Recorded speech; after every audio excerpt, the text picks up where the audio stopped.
Welcome my dear students. এর আগের ভিডিওতে আমরা মৌলসমূহের শ্রেণীবিভাগ ও ধর্মাবলীর পর্যাবৃত্তি এই চ্যাপ্টারটি থেকে ক্লাস 11-এর ফাইনাল পরীক্ষায় যে কোশ্চেনগুলি এসেছিল, আমরা আগের ভিডিওতে 2019 সাল থেকে 2017 সাল পর্যন্ত আলোচনা করেছি। আজকে আমরা এর পরবর্তী অর্থাৎ 2016 সাল থেকে পরবর্তী সালগুলোতে যে কোশ্চেনগুলি এসেছে সেগুলো নিয়ে আমরা আলোচনা করব। 2016 সালের প্রথম যে কোশ্চেনটি এসেছিল 11 দাগের কোশ্চেন, সেটা হচ্ছে একটি মৌলের ইলেকট্রন বিন্যাস বলে দিচ্ছে এ আর অর্থাৎ আর্গন 3d10 4s2। এখন বলেছে দীর্ঘ পর্যায় সারণীতে এর অবস্থান লেখো, অর্থাৎ এই যে মৌলটি হবে সেই মৌলটি দীর্ঘ পর্যায় সারণীতে তার অবস্থান লিখতে হবে। এখন অবস্থান জানতে গেলে প্রথমেই আমাদের যেটা জানতে হবে সেই মৌলটি কোন ব্লকের মৌল। এখন দেখো এই মৌলটি এখানে 4 এখানে 3 আছে, অর্থাৎ সাধারণ যে ইলেকট্রন বিন্যাস সেটা হচ্ছে n-1d10 4s2। অর্থাৎ এরকম যখন ইলেকট্রন বিন্যাস হবে, সরি এটা ns2, এরকম যখন ইলেকট্রন বিন্যাস হবে অর্থাৎ n-1d10 ns2, তখন আমরা জানি যে সেই মৌলটি হচ্ছে ডি ব্লক মৌল।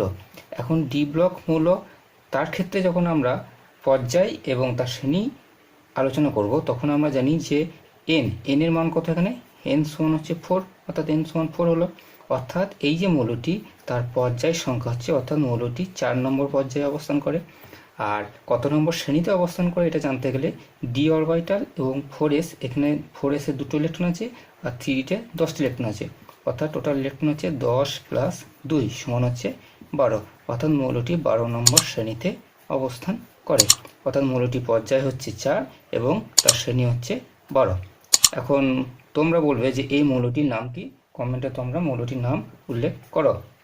নেক্সট যে কোশ্চেনটি 2016-তে এসেছিল 12 দাগের কোশ্চেন, সেটি হচ্ছে পর্যায় সারণীতে সবচেয়ে তড়িৎ ঋণাত্মক এবং সবচেয়ে তড়িৎ ধনাত্মক মৌল দুটির নাম এবং অবস্থান লেখো।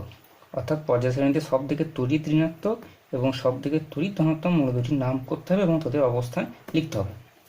এখন আমরা জানি যে কোনো একটা পর্যায়ে বাঁ দিক থেকে যত ডান দিক দিয়ে যাব মৌলগুলোর কি হচ্ছে তড়িৎ ঋণাত্মকতার মান তত বাড়তে থাকে। অর্থাৎ বাঁ দিকে লেফটের দিকে যে মৌলগুলো আছে সেগুলো হচ্ছে তড়িৎ ধনাত্মক মৌল এবং ডান দিকে যত যাব তত তাদের তড়িৎ ঋণাত্মকতা কি বাড়তে থাকবে।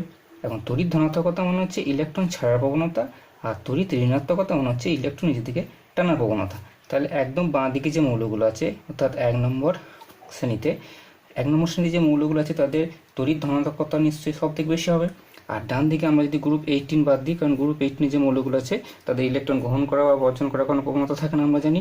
তাহলে তার আগের যে গ্রুপটা অর্থাৎ গ্রুপ 17, এই গ্রুপের মৌলগুলোর তড়িৎ ঋণাত্মকতা তাহলে সব থেকে বেশি, কারণ বাঁ থেকে ডান দিকে যত যাব আমরা প্রতিনিধি মৌলগুলো নিয়ে আলোচনা করছি।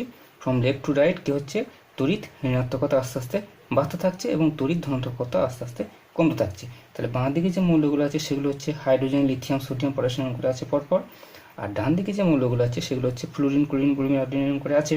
আমরা যদি নামগুলো লিখি hydrogen, lithium, sodium, potassium, rubidium, caesium and francium. আর গ্রুপ 17 যে মৌলগুলো আছে সেগুলো যদি আমরা লিখি fluorine, chlorine, bromine, iodine and astatine. তাহলে এই মৌলগুলোর তড়িৎ ধনাত্মকতা সব থেকে বেশি আর এই মৌলগুলোর তড়িৎ ঋণাত্মকতা সব থেকে বেশি। এখন বলছে সবচেয়ে তড়িৎ ধনাত্মক, আবার কোনো একটা নির্দিষ্ট গ্রুপে আমরা যদি ওপর থেকে নিচের দিকে নামতে থাকবো মৌলগুলোর কি আকার আস্তে আস্তে বাড়তে থাকে। তাহলে আকার যদি আস্তে আস্তে বাড়তে থাকে তাদের ইলেকট্রন ছাড়া প্রবণতা কি তত বাড়তে থাকবে। তাহলে আমরা সবচেয়ে তড়িৎ ধনাত্মক মৌল তাহলে হিসাব মতো হওয়া হচ্ছে কি ফ্রান্সিয়াম। এখন ফ্রান্সিয়াম আমরা জানি যে এটা একটা তেজস্ক্রিয় মৌল, তাই এটাকে যদি আমরা বিবেচনার মধ্যে না রাখি তাহলে সব থেকে তড়িৎ ধনাত্মক মৌল আমরা বলবো সিজিয়াম। এরপর আসে তড়িৎ ঋণাত্মক, সবচেয়ে তড়িৎ ঋণাত্মক মৌল কোনটা। এখন ওপর থেকে যত নিচের দিকে আমরা আস্তে আস্তে নামতে থাকবো তাদের আকার বাড়তে থাকার সাথে সাথে কী হবে তাদের ইলেকট্রন নিচ দিকে টানার প্রবণতা কি কমতে থাকবে, কারণ আকার বাড়ছে মানে নিউক্লিয়াস আকর্ষণ বলটা কমে যাচ্ছে, তার মানে ইলেকট্রন টানার প্রবণতা কি কমছে। তাহলে এই হিসেবে যদি দেখি এই দিক থেকে এই দিকে এলে তাহলে কি হচ্ছে তড়িৎ ঋণাত্মকতা কমছে, তাহলে ওপর দিকে গেলে কি তড়িৎ ঋণাত্মকতা তাহলে আস্তে আস্তে বাড়তে থাকবে। তাহলে এই যে ফ্লুরিন এর তড়িৎ ঋণাত্মকতা সব থেকে বেশি আর এখানে সিজিয়াম মৌল এর তড়িৎ ধনাত্মকতা সব থেকে বেশি। বোঝা গেল? পরবর্তী যে কোশ্চেনটি দিয়েছে 13 দাগের কোশ্চেন, বলছে নিচের মৌলগুলির মধ্যে কোন দুটির মধ্যে কৌণিক সম্পর্ক আছে। মৌলগুলোর নাম বলে দিয়েছে লিথিয়াম, বেরিলিয়াম, অ্যালুমিনিয়াম এবং সিলিকন। এদের মধ্যে কোন দুটি মৌলের মধ্যে কৌণিক সম্পর্ক আছে। তাহলে এটা করতে গেলে প্রথমে আমরা জানি যে 2 নম্বর এবং 3 নম্বর এই দুটি পর্যায়ের মৌলগুলির মধ্যে কৌণিক সম্পর্ক আছে। আমরা প্রথমে এদিকে একটু সাজিয়ে নিচ্ছি। প্রথমে কি আছে লিথিয়াম, বেরিলিয়াম, বোরন, কার্বন। তার নিচে এখানে কি আছে সোডিয়াম, ম্যাগনেসিয়াম, অ্যালুমিনিয়াম এবং সিলিকন।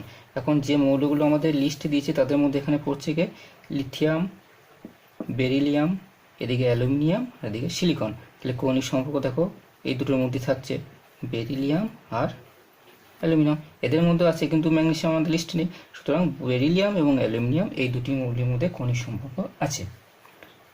নেক্সট 14 থেকে যে কোশ্চেন দিয়েছে সেটি হচ্ছে কপার 29 এবং পটাশিয়াম 19 এর মধ্যে কোনটির আয়নায়ন এনথালপি বেশি এবং কেন? 2 নম্বর আছে কোশ্চেনটায়।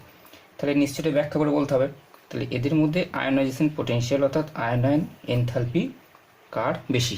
তাহলে এটা ব্যাখ্যা করতে গেলে প্রথমে আমরা জেনে নেব যে এটা কোন গ্রুপে রয়েছে এবং কোন পর্যায়ে রয়েছে। দেখো পটাশিয়াম এবং কপার দুটি 4 নম্বর পর্যায়ে আছে। প্রথমে কি আছে পটাশিয়াম, তারপরে কিছু দূরে আছে কপার, দুজনে আছে 4 নম্বর পর্যায়ে। এখন পটাশিয়াম আছে 1 নম্বর গ্রুপে আর এদিকে কপার আছে 11 নম্বর গ্রুপে। এর ইলেকট্রন সংখ্যা হচ্ছে 19 আর এর ইলেকট্রন সংখ্যা হচ্ছে 29। এখন প্রথমে যদি আমরা এদের ইলেকট্রন বিন্যাসটা করে নিই, দেখো পটাশিয়ামের ইলেকট্রন বিন্যাস হচ্ছে 1s2 2s2 2p6 3s2 3p6 4s1। আর কপারের যে ইলেকট্রন বিন্যাস সেটা হচ্ছে 1s2 2s2 2p6 3s2 3p6 3d10 and 4s1। এখন এদের দুজনের আয়নাইজেশন এনথালপি কার বেশি সেটা বলতে হবে। এখন আয়নাইজেশন এনথালপির ক্ষেত্রে কি বহিস্থ কক্ষের যে ইলেকট্রন সেটি বেরিয়ে যায়, এখানে 4s থেকে একটি ইলেকট্রন বেরিয়ে যাবে আর এখানে ইলেকট্রন বেরিয়ে যাবে কোথায় 4s থেকে, এখানেও একটি ইলেকট্রন বেরিয়ে যাবে। এখন দেখতে হবে এই যে ইলেকট্রনটা তার প্রতি নিউক্লিয়াসে আকর্ষণ বল কার বেশি। যার আকর্ষণ বল বেশি সেটাকে বার করতে নিশ্চয়ই বেশি পরিমাণ শক্তি প্রয়োগ করতে হবে, অর্থাৎ তার আয়নাইজেশন পোটেনশিয়ালের মান তত বেশি হবে। এখন দেখা যাচ্ছে যে কপারের ক্ষেত্রে মোট ইলেকট্রন আছে 29 আর পটাশিয়ামের ক্ষেত্রে 19। তাহলে নিশ্চয়ই এর প্রোটন সংখ্যা বেশি বলে বহিস্থ যে ইলেকট্রন তার প্রতি নিউক্লিয়াসে আকর্ষণ বলটা কার বেশি হবে কপারের ক্ষেত্রে, আর পটাশিয়ামের ক্ষেত্রে আকর্ষণ বলটা কম হবে। উপরন্তু এখানে দেখা যাচ্ছে কপারের ক্ষেত্রে আবার কি 3d অরবিটাল রয়েছে। 3d অরবিটালের স্ক্রিনিং এফেক্ট বা আবরণী ক্ষমতা তোমরা জানো কম এসের থেকে বা পিয়ের থেকে। তাহলে এই এস ইলেকট্রনটির প্রতি কপারের যে আকর্ষণ বল সেটা এখানে অধিক পরিমাণ বেশি। তাহলে এই 4s থেকে একটি ইলেকট্রনকে বার করতে গেলে অধিক পরিমাণ শক্তি প্রয়োগ করতে হবে। সুতরাং আমরা এখান থেকে কি বুঝতে পারলাম যে কপারের আয়নাইজেশন পোটেনশিয়ালের মান পটাশিয়ামের থেকে বেশি। আশা করি বোঝা গেল। পরবর্তী যে কোশ্চেনটি 2016 সালে এসেছিল 15 দাগে, যে ক্লোরিনের ইলেকট্রন আসক্তি অর্থাৎ ক্লোরিনের ইলেকট্রন আসক্তি ফ্লোরিন অপেক্ষা বেশি কেন? ঠিক একই রকমের কোশ্চেন 2018 সালের 9 দাগে এসেছিল অক্সিজেন এবং সালফারের ক্ষেত্রে কার ইলেকট্রন আসক্তির মান বেশি। ওখানে ব্যাখ্যাটা করা আছে, সুতরাং ওখান থেকে একই ব্যাখ্যা হবে, ঠিক আছে। সুতরাং আমরা চলে যাচ্ছি 16 দাগের কোশ্চেন। 16 দাগের আছে lithium Li2O lithium oxide, beryllium oxide, B2O3 boron trioxide এবং কার্বন ডাই অক্সাইড। এই অক্সাইডগুলির আম্লিকতা বৃদ্ধি অনুসারে সাজাও। আমরা জানি যে কোনো একটা নির্দিষ্ট পর্যায়ে যত আমরা লেফট টু রাইট অর্থাৎ বাঁ দিকে ডান দিকে যাব তাদের আম্লিকতা কী হবে, অর্থাৎ অ্যাসিডিটি আস্তে আস্তে বৃদ্ধি পেতে থাকবে। লেফট টু রাইট তাদের আম্লিকতা বাড়তে থাকে এবং তাদের ক্ষারকীয়তা আস্তে আস্তে কমতে থাকে। এখন এই মৌলগুলির সেন্ট্রাল যে এলিমেন্ট সেগুলো হচ্ছে লিথিয়াম, বেরিলিয়াম, বোরন এবং কার্বন। এটা দেখো লিথিয়াম প্রথমে আছে, তারপর আছে বেরিলিয়াম, এটা সবাই আছে 2 নম্বর পর্যায়ে। লিথিয়াম এটা হচ্ছে 1 নম্বর শ্রেণীতে, বেরিলিয়াম হচ্ছে 2 নম্বর শ্রেণীতে, তারপর আছে কি বোরন আছে 13 নম্বর শ্রেণীতে এবং কার্বন আছে 14 নম্বর শ্রেণীতে। সুতরাং একই অর্ডারই সাজানো আছে লিথিয়াম, বেরিলিয়াম, বোরন, কার্বন। তাহলে লেফট টু রাইট এদের আম্লিকতা কি আস্তে আস্তে বৃদ্ধি পাচ্ছে। তাহলে এদের ঊর্ধ্বক্রমে সাজাতে বলেছে, আম্লিকতা বৃদ্ধি অনুসারে সাজাও। বৃদ্ধি অনুসারে সাজাও, তাহলে সব থেকে কম হচ্ছে লিথিয়াম অক্সাইড, তার থেকে বেশি হচ্ছে বেরিলিয়াম অক্সাইড, তারপর হচ্ছে বোরন অক্সাইড এবং তারপর হচ্ছে কার্বন ডাই অক্সাইড। এরপরে আমরা দেখব 2015 সালে কি কোশ্চেন এসেছিল। 2015 সালে 17 যে কোশ্চেনটি এসেছিল সেটি হচ্ছে সোডিয়াম, ম্যাগনেসিয়াম, অ্যালুমিনিয়াম, সিলিকনের প্রথম আয়নীভবন এনথালপি ক্রম কিরূপ। এটা আমরা 2019 সালে ঠিক এই কোশ্চেনটা এসেছিল, 2019 সালে এটা 1 দাগে কোশ্চেন দেখে নেবে। 18 দাগে যে কোশ্চেনটি এসেছিল সেটিও 2017 সালে এসেছিল, রিপিট হয়েছে। 19 দাগের কোশ্চেনটি এটিও এসেছিল 2018 সালে। সুতরাং এগুলো আমরা আলোচনা করছি না। নেক্সট আমরা যেটা আলোচনা করব 20 দাগের কোশ্চেন, খুব ইম্পর্টেন্ট কোশ্চেন। নিম্নলিখিত ধাতব অক্সাইডগুলিকে ক্ষারকীয়তার ঊর্ধ্বক্রমে সাজাও। 1 নম্বরে আছে, শুধু অর্ডারটা দিয়ে দিলেই হবে, কিন্তু এটা একটা ব্যাখ্যা জানা থাকলে ভালো হয়। কি বলেছে অক্সাইডগুলো? Zinc oxide, magnesium oxide, calcium oxide এবং কপার অক্সাইড। এই যে অক্সাইডগুলো আছে তাদের ক্ষারকীয়তার ঊর্ধ্বক্রমে সাজাতে হবে। প্রথমে আমরা দেখে নিই এদের যে সেন্ট্রাল অর্থাৎ কেন্দ্রীয় যে মৌলগুলো তারা কত নম্বর পর্যায়ে এবং কত নম্বর শ্রেণীতে অবস্থান করছে।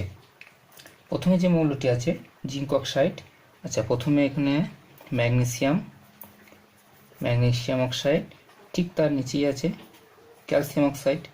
আচ্ছা এদিকে এরা হচ্ছে প্রত্যেকে 2 নম্বর গ্রুপে অবস্থান করছে, এ হচ্ছে 3 নম্বর পর্যায়ে, আর ক্যালসিয়াম অক্সাইড হচ্ছে এটা হচ্ছে ক্যালসিয়াম 4 নম্বর পর্যায়ে। আচ্ছা এরপরে আছে এখানে কপার এবং জিঙ্ক 11 নম্বরে, এখানে আছে 4 নম্বরে কপার অক্সাইড, তারপরেই 12 নম্বরে এখানে আছে জিঙ্ক অক্সাইড। এখন মৌলগুলোকে আমরা সাজিয়ে নিলাম পরপর, এরপর এদের ক্ষারকীয়তা অনুসারে সাজাতে হবে। এখন আমরা জানি যে কোনো একটা পর্যায়ে ফ্রম লেফট টু রাইট অর্থাৎ বাঁ দিক থেকে ডান দিকে গেলে তাদের কি হচ্ছে ক্ষারকীয়তা আস্তে আস্তে কমতে থাকে, আর আম্লীকতা বাড়তে থাকে এবং ক্ষারকীয়তা কমতে থাকে। তাহলে এখানে ক্ষারকীয়তা কমছে। এখন আমরা বাঁ দিকে যে মৌলগুলো রয়েছে অর্থাৎ তাদের যে অক্সাইডগুলো ম্যাগনেসিয়াম অক্সাইড এবং ক্যালসিয়াম অক্সাইড, তাহলে বাঁ দিক থেকে ডান দিকে গেলে ক্ষারকীয়তা কমছে, মানে বাঁ দিকে যারা আছে তাদের ক্ষারকীয়তা নিশ্চয়ই এদের থেকে বেশি। তাহলে প্রথমে আমরা দেখে নিতে পারছি যে ম্যাগনেসিয়াম অক্সাইড আর ক্যালসিয়াম অক্সাইড এদের ক্ষারকীয়তা কি কপার অক্সাইড এবং জিঙ্ক অক্সাইড এদের থেকে বেশি। এখন আমরা দেখে নেব যে এই ম্যাগনেসিয়াম অক্সাইড ক্যালসিয়াম অক্সাইড এই দুটোর মধ্যে কে বেশি, আর কপার অক্সাইড আর জিঙ্ক অক্সাইড এই দুটোর মধ্যে কার বেশি। তাহলে আমরা প্রপার অর্ডারটা পেয়ে যাব। এখন ম্যাগনেসিয়াম অক্সাইড ক্যালসিয়াম অক্সাইড এখানে আমরা কি একটা গ্রুপে ওপর থেকে নিচের দিকে আসছে, তাহলে গ্রুপে ওপর থেকে নিচের দিকে যত আসবে তত তাদের কি ক্ষারকীয়তা বাড়তে থাকে।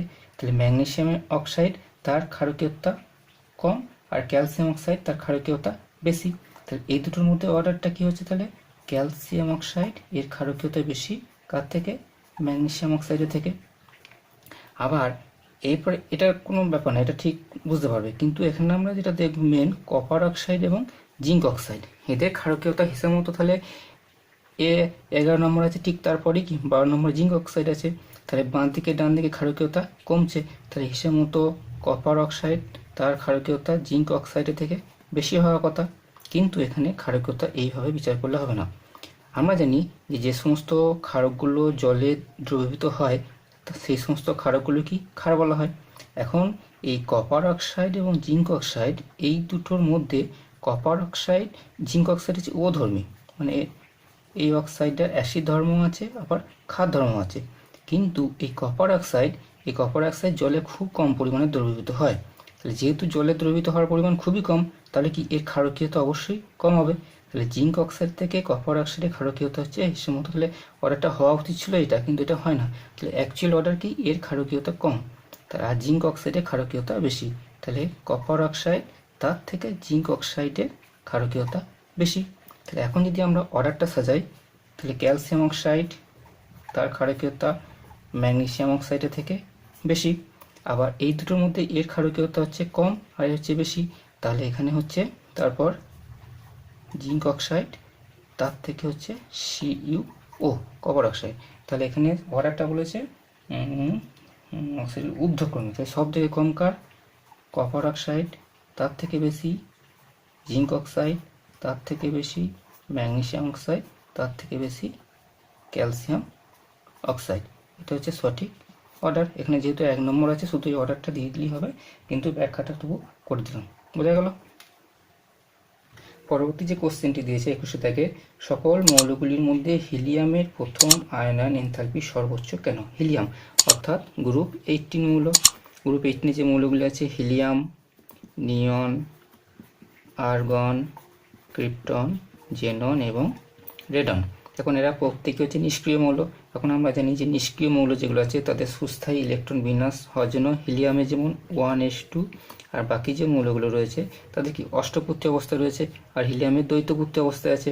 তাহলে এদের যে সুস্থায়ী স্টেবল যে ইলেকট্রনিক কনফিগারেশন সেটা সহজেই তারা ভাঙতে চায় না। সেই কারণে কি এদের ইলেকট্রন ছেড়ে দেওয়ার প্রবণতাও থাকে না, গ্রহণ করার প্রবণতাও থাকে না। যেহেতু এখানে এনথালপি আয়নন এনথালপি বলেছে, সুতরাং আমরা এখানে ইলেকট্রন বর্জন করার কথাটা বিবেচনা করব। তাহলে এরা সহজেই ইলেকট্রন বর্জন করতে চায় না, প্রচুর পরিমাণে শক্তি প্রয়োজন হয় এদের। কারণ কি তাদের যে ইলেকট্রন বিন্যাস সে তার স্টেবল অবস্থা আছে, সে কখনোই চাইবে না সেই স্টেবল ইলেকট্রন কনফিগারেশনটা ভাঙতে। তাহলে সেই হিসেবে যদি আমরা দেখি তাহলে এদের আয়নন এনথালপি মান সব থেকে বেশি গ্রুপ 18 মৌলগুলো। এখন এদের মধ্যে থেকে আমরা জানি যে কোনো একটা নির্দিষ্ট গ্রুপে যত উপর থেকে নিচের দিকে নামতে থাকবো তত কি পরমাণুর আকার বাড়তে থাকছে। তাহলে আকার বাড়ার সাথে সাথে তাহলে এই যদি এরকম আকার হয় আস্তে আস্তে আকার আস্তে আস্তে বাড়তে থাকছে। তাহলে বাড়তে থাকার ফলে বহিস্থ কক্ষে যে ইলেকট্রনগুলি আছে তাদের প্রতি নিউক্লিয়াসের আকর্ষণ বল কি আস্তে আস্তে কমতে থাকছে। তাহলে ওপর থেকে নিচের দিকে যদি আমরা আসি আয়নন এনথালপির মান কি আস্তে আস্তে কমতে থাকার কথা, তাহলে এখানে কমছে। তাহলে ওপর থেকে নিচের দিকে এলে কমছে, তাহলে আমরা যদি নিচের থেকে আস্তে আস্তে ওপর দিকে যাই তাহলে কি আয়নন এনথালপি মান বাড়তে থাকবে। তাহলে বাড়তে বাড়তে এই জায়গায় গিয়ে দেখছি এদের মান সর্বোচ্চ বেশি আসছে। তাহলে হিলিয়ামে দ্বৈতপূর্তি অবস্থা রয়েছে, সেখানে স্টেবল তো রয়েছেই, আবার এটি 18 নম্বর পর্যায়ে একদম ওপরের মৌল, ফার্স্ট মৌল। সুতরাং এর আয়নন এনথালপির মান সব থেকে বেশি। পরবর্তী যে কোশ্চেনটি দিয়েছে, নিম্নলিখিত যৌগগুলির ক্রমবর্ধমান জারণ ক্ষমতা অনুযায়ী সাজাও। যৌগগুলি দিয়েছে HCl, HBr, HI এবং HF। এই মৌলগুলোর ক্রমবর্ধমান জারণ ক্ষমতা অনুযায়ী সাজাতে বলছে। এখন আমরা মৌলগুলোকে এইভাবে সাজিয়ে নিচ্ছি। ফ্লুরিন, নিচে কি আছে ক্লোরিন, ব্রোমিন আর আয়োডিন। তাহলে HF, HCl, HBr এবং HI। এখন এই যে ফ্লুরিন, ক্লোরিন, ব্রোমিন এবং আয়োডিন এদের সাইজ যত ওপর থেকে নিচের দিকে আসছে কি আস্তে আস্তে বাড়তে থাকছে। এটা HBr, এটা HI। তাহলে এখন এখানে ধরো এগুলো H, তাহলে এই HR ফ্লুরিন, এখানে HCl, HBr আর এখানে HF। যত উপর থেকে নিচের দিকে যাচ্ছি যেহেতু এদের আকারগুলো আস্তে আস্তে বাড়তে থাকছে, বাড়তে থাকার ফলে এই যে HF বা HCl, HBr বা HI এদের মধ্যে যে বন্ধন দৈর্ঘ্যটা সেই বন্ধন দৈর্ঘ্য কি আস্তে আস্তে বাড়তে থাকছে। এখন বন্ধন দৈর্ঘ্য যদি আস্তে আস্তে বাড়তে থাকে, ধরুন এটা একটা ছোটো লাঠি, এটা একটা বড় লাঠি, কোনটাকে ভাঙতে বেশি শক্তি প্রয়োজন হবে? নিশ্চয়ই বড়টাকে তাড়াতাড়ি ভেঙে দিতে পারবো ছোটোটা থেকে। তাহলে এই যে HI এই বন্ধন দৈর্ঘ্যটাকে ভাঙতে কম পরিমাণ শক্তির প্রয়োজন হবে, তার হাইড্রোজেন HI এর হাইড্রোজেন ছাড়ার প্রবণতা বেশি। তাহলে এখন আমরা জানি যে হাইড্রোজেন যারা গ্রহণ করে তখন সে কী হয়, নিজে হয় বিজারিত, আর যখন হাইড্রোজেন বর্জন করে তখন সে নিজে হয় জারিত। তাহলে এখানে যেহেতু হাইড্রোজেন HI ছেড়ে দিচ্ছে, তাহলে যেহেতু হাইড্রোজেন ছেড়ে দিচ্ছে সুতরাং সে নিজে জারিত হচ্ছে। তাহলে HI নিজে জারিত হচ্ছে, আবার জানি নিজে যখন জারিত হয় তখন অপরকে কী করে, বিজারিত করে, আবার অপরকে যেটা করে সেটাই তার ধর্ম। তাহলে আরেকবার বলছি, এখানে HI হাইড্রোজেন নিজে ছেড়ে দেওয়ার প্রবণতা সব থেকে বেশি। তাহলে হাইড্রোজেন ছেড়ে দেওয়ার প্রবণতা বেশি মানে হচ্ছে তার নিজে জারিত হওয়ার ক্ষমতা বেশি। এখন নিজে যখন জারিত হচ্ছে অপরকে বিজারিত করছে, তাহলে এখানে HI এর বিজারণ ক্ষমতা সব থেকে বেশি, আর এখানে HF এর বিজারণ ক্ষমতা সব থেকে কম। তাহলে আমরা যদি প্রথমে তাদের বিজারণ ক্ষমতা অনুসারে সাজাই, তাহলে বিজারণ ক্ষমতা অনুসারে সাজালে কি হচ্ছে HI তার বিজারণ ক্ষমতা সব থেকে বেশি, তারপরে HBr, তারপরে কি আছে HCl আর তারপর হচ্ছে HF। তাহলে এটা হচ্ছে বিজারণ ক্ষমতার অর্ডার, কিন্তু আমাদের চেয়েছে জারণ ক্ষমতা। তাহলে তার জারণ ক্ষমতা অর্ডারটা কী হবে, তার উল্টো হবে। তাহলে HF, HCl, HBr আর HI। তাহলে এখানে জারণ ক্ষমতা সব থেকে বেশি হলো HF এর এবং সব থেকে জারণ ক্ষমতা কম হলো HI। বিজারণ ক্ষমতার অর্ডারটা উল্টো হবে, বোঝা গেল? তাহলে এখানে আমরা জারণ ক্ষমতার যে অর্ডারটা সাজাবো সেটা কী হিসেবে সাজাবো, কার হাইড্রোজেন ছাড়ার প্রবণতা সব থেকে বেশি, কারণ এখানে প্রত্যেকেই হাইড্রোজেন ছাড়ছে। হাইড্রোজেন ছাড়ার মাধ্যমে তারা নিজেরা জারিত হচ্ছে না বিজারিত হচ্ছে দেখে নেবো, এবং নিজেরা জারিত বা বিজারিত হলে অপর কী করছে সেটা দেখে নেবো, অপরকে যেটা করে সেটাই তার ধর্ম। তো সেই হিসেবে আমরা দেখছি বিজারণ ক্ষমতা অর্ডার এইটা এবং জারণ ক্ষমতার অর্ডার এটা। এরপর দেখো 2014 সাল, 2014 সালে 23 যে কোশ্চেনটি এসেছে, শূন্যস্থান পূরণ করো। পর্যায় সারণীতে মৌলগুলি ধাতব ধর্ম একটি শ্রেণীতে নিচের দিকে ড্যাশ পায়, শ্রেণী বলে দিয়েছে। এখন আমরা জানি কোনো একটি শ্রেণীতে যত উপর থেকে নিচের দিকে থাকবে তত পরমাণুগুলির আকার কি আস্তে আস্তে বাড়তে থাকে। এখন ধাতব ধর্ম মানে হচ্ছে তার সর্ববহিস্থ কক্ষপথ থেকে ইলেকট্রনকে ছাড়ার প্রবণতা কার বেশি। তাহলে নিউক্লিয়াস থেকে যত দূরত্ব বাড়বে সেই ইলেকট্রনগুলোর প্রতি নিউক্লিয়াসের আকর্ষণ বলটা কি তত আস্তে আস্তে কমতে থাকবে। তাহলে আকর্ষণ বল যদি কমতে থাকে সহজেই সেই ইলেকট্রনটা ছেড়ে দিতে পারবে। সুতরাং যত উপর থেকে নিচের দিকে আসছি বহিস্থ ইলেকট্রনের প্রতি নিউক্লিয়াসের আকর্ষণ বল কমছে, অর্থাৎ ইলেকট্রন ছাড়ার প্রবণতা বাড়ছে, অর্থাৎ ধাতব ধর্ম কি হচ্ছে বৃদ্ধি পাচ্ছে। তাহলে উত্তরটা হলো বৃদ্ধি পায়। নেক্সট 24 থেকে যে কোশ্চেনটি এসেছে, আয়নীয় ব্যাসার্ধের ঊর্ধ্বক্রমে সাজাও। আয়নীয় ব্যাসার্ধের ঊর্ধ্বক্রমে সাজাও। Sodium plus, fluorine minus, oxygen 2 minus, aluminium 3 plus এবং নাইট্রোজেন 3 মাইনাস। ঠিক একই ধরনের কোশ্চেন উত্তর আমরা করেছি 2017 সালে। দেখবে 2017 সালে 10-এর দাগের কোশ্চেনটি, ওখানে যেরকম ব্যাখ্যা বলে দেওয়া আছে ঠিক সেইভাবেই ব্যাখ্যাটি হবে। পরের যে কোশ্চেনটি 25-এর দাগের, খুব ইম্পর্ট্যান্ট কোশ্চেন, কেন নাইট্রোজেনের আয়নীভবন এনথালপি অক্সিজেনের থেকে বেশি। অর্থাৎ নাইট্রোজেন এবং অক্সিজেনের মধ্যে আয়নাইজেশন পোটেনশিয়াল অর্থাৎ আয়নন এনথালপির মান নাইট্রোজেনের বেশি, অক্সিজেনের কম। এখন আমরা জানি 15 নম্বর আর 16 নম্বর। 15 নম্বর আছে নাইট্রোজেন আর 16 নম্বর আছে অক্সিজেন। ইন জেনারেল যেটা হয় কোনো একটা নির্দিষ্ট পর্যায়ে, এরা উভয় আছে 2 নম্বর পর্যায়ে, তাহলে কোনো একটা নির্দিষ্ট পর্যায়ে লেফট টু রাইটের দিকে গেলে কি হয় আয়নীভবন এনথালপির মান আস্তে আস্তে বাড়তে থাকে। তাহলে সেই হিসেবে হওয়া উচিত কী ছিল, নাইট্রোজেনের থেকে অক্সিজেনে আয়নন এনথালপির মান বেশি হওয়া কথা ছিল, কিন্তু হচ্ছে তার উল্টো। এটা আমরা ব্যাখ্যা করব তাদের ইলেকট্রনিক কনফিগারেশন থেকে।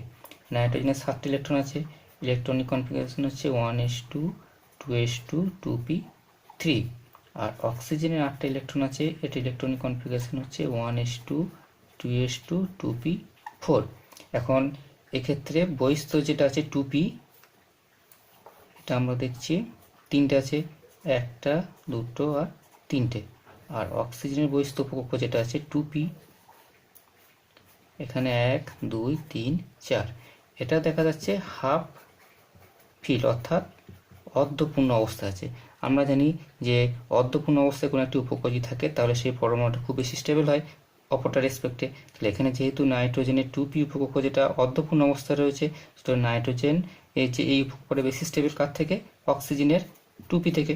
তাহলে নাইট্রোজেনের এই 2p থেকে একটা ইলেকট্রনকে বার করতে গেলে যে পরিমাণ শক্তির প্রয়োজন হবে, এর সুস্থায়ী ইলেকট্রন বিন্যাসটা ভাঙতে নিশ্চয়ই চাইবে না। তো সেই সুস্থায়ী ইলেকট্রন বিন্যাসটাকে, স্টেবল ইলেকট্রন কনফিগারেশনটাকে ভেঙে একটা ইলেকট্রনকে বার করতে গেলে নিশ্চয়ই অক্সিজেন থেকে এখানে বেশি পরিমাণ শক্তি প্রয়োগ করতে হবে। বেশি পরিমাণ শক্তি প্রয়োগ করতে হবে মানে কি, নাইট্রোজেনের আয়নাইজেশন এনথালপি মান অক্সিজেনের থেকে বেশি। এটা হলো ব্যাখ্যা। তাহলে এখানে মেইন যেটা পয়েন্ট সেটা হচ্ছে নাইট্রোজেনের হাফ ফিল্ড 2p উপকক্ষ। পরবর্তী যে কোশ্চেন 26 থেকে, আম্লিকতার ঊর্ধ্বক্রমে সাজাও। অর্থাৎ তাদের অ্যাসিডিটি ঊর্ধ্বক্রমে সাজাতে আছে। মৌলগুলো যোগগুলো আছে NO2 Al2 O3 SiO2 and ClO2।